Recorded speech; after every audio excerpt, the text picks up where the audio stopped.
Hey, Star Wars action figure collectors, this is Darth Phoenix 619 coming at you with another review, and this time I am very excited to review the Y-Wing Scout Bomber with Clone Pilot Warthog. This is an amazing set, probably my favorite deluxe vehicle set. I mean, more so because of the vehicle, not necessarily the figure itself. I mean, I love clones, and it's great to finally have Warthog in my collection, but this little vehicle is just awesome. I love it. So anyways, picked this up at Toys R Us recently for retail price $18. I've always wanted it. Actually just found out this existed not too long ago. And when I looked it up on eBay, it was mad expensive. It goes for about $50 to $60 brand new. And the figure itself, I think, goes for about $15 to $25, which is way too much. So I always hoped I would find him at a convention or something, but found him at Toys R Us. Only one there, and not sure if he's starting to pop up again, being re-released, but check your Toys R Us, see if they have it, if you've been looking for this guy or for this vehicle. It's truly worth picking up. Not for $70, $60, but definitely for retail price. So let's go ahead and take a look at the packaging. Actually, before we get to the packaging, let's look at the card before I forget. So there he is. Clone Pilot Warthog. Doesn't say Warthog, it says on the back of the packaging. Not quite sure why it doesn't say it on the front or on the card itself. But of course we've seen Warthog in the Clone Wars animated series a couple times, both in Phase 1 and Phase 2 armor. The figure is the Phase 1. This was released in 2011. So there you have an image of the vehicle. Okay. And I know we've seen this backdrop somewhere. In another vehicle set, I can't remember. There's a portrait of Warthog. A couple other vehicles that were released at the same time as this one, and both of them were there. So there's some of the features that I'll be going over. Image there, and a little bio on Warthog and breakdown of the vehicle itself. So very nice packaging, though I will be keeping it. So let's go ahead and start with the vehicle itself. This is just truly amazing. I really like this thing. So nice. One of the things you'll notice is that you can see the Wolfpack emblem there. A nice maroon type color, for the most part, applied pretty well. It's not very clean, but they may have done that on purpose, but I think it looks fantastic. Looks really nice from up top. Okay. The rest of the vehicle is kind of a beige color, which looks really cool. And there's little details here and there. A closer look. Let's see if move the light a little away so you guys can see some of the detail there. It's not shining too brightly. So, okay.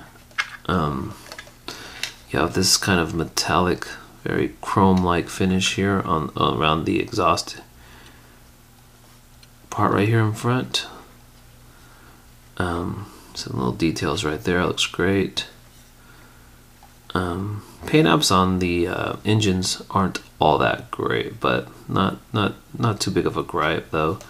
For the most part, applied pretty well. You get that same metallic, flaky silver color. It's more maroon. It's a good detail. The back of the engines almost have like a blue metallic paint. Almost looks like a sticker, but it's not. So there you go. There's the inside. And I'll go over what that is in a sec. And then right here it's kind of been chipped off, but not that big of a deal. There you go. So just a great, and there's the droid, little area for the droid socket. Now I tried placing R2 in here, my R2-D2 figure, which is in a Clone Wars one, and it didn't fit. So I don't have any, I don't collect droids, and I don't have a Clone Wars droid, so I'm not quite sure if that would fit. I'm assuming it would, but you know, maybe if I find one for cheap, I'll get one. So Other accessories, it's got this rotating turret, which can be removed, so that way it doesn't get in the way if you're trying to place the droid. This lifts up like that, so there you can, so you can place the droid inside. Okay, so that closes nicely. These rotate, so you can land or whatnot if you're playing. And these can be removed also, if you'd like, for whatever reason. Okay. You have these laser cannons up front, which can also be removed, and you can place them on the side of the engine if you'd like. So, whoops. Sorry. There you go. So that's an option. I like them up front.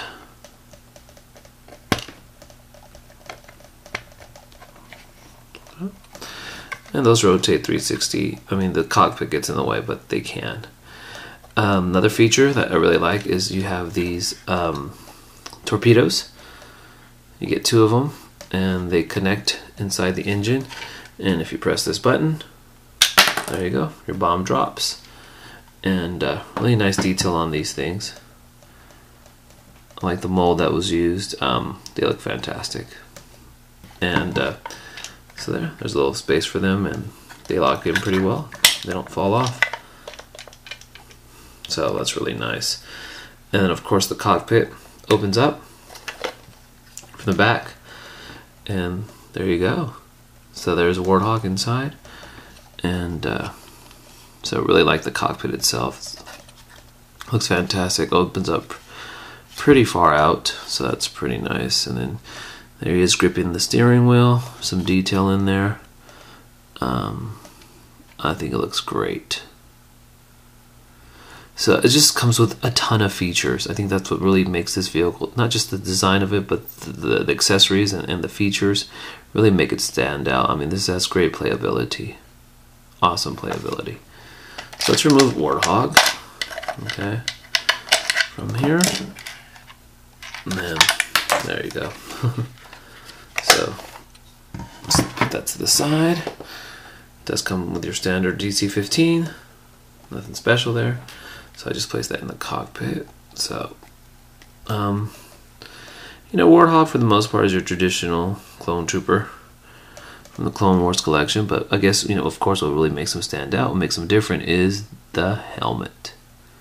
The helmet makes them really stand out. Mine has some sort of blotch, but whatever. I'm not gonna worry about that because I have a Warthog.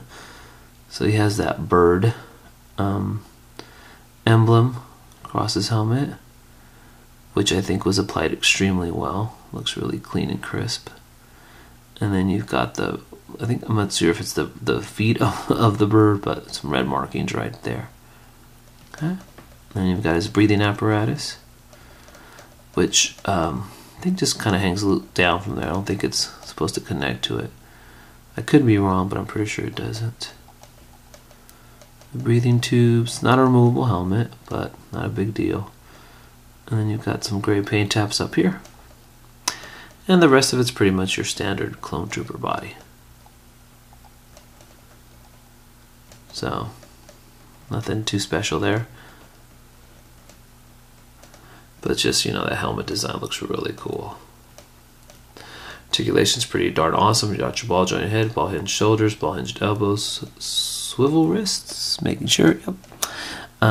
Swivel waist, ball hinged knees, of course, because you need them to be able to sit in the pilot seat. And then you got your ball hinged knees, and no articulation in the ankles though. So, it's not a big deal. So he's pretty cool. Definitely like him. So this vehicle I highly recommend the vehicle. The vehicle is definitely awesome. Warthog's really cool. Glad to finally add another clone to my collection. But yeah, the set is fantastic. I definitely rate as one of my favorites, if not my favorite deluxe vehicle set. And unfortunately, like I said, it does tend to go for extremely high prices on eBay. So if you find this one for cheap at a convention or Toys R Us, check your Toys R Us, local stores. Hopefully they're re-releasing this guy. for the Christmas holidays. He's definitely worth picking up. All right, you guys. So there you have it. Hope you've enjoyed this review. Please rate, subscribe, comment, and like. And until next time, you guys, may the force be with you.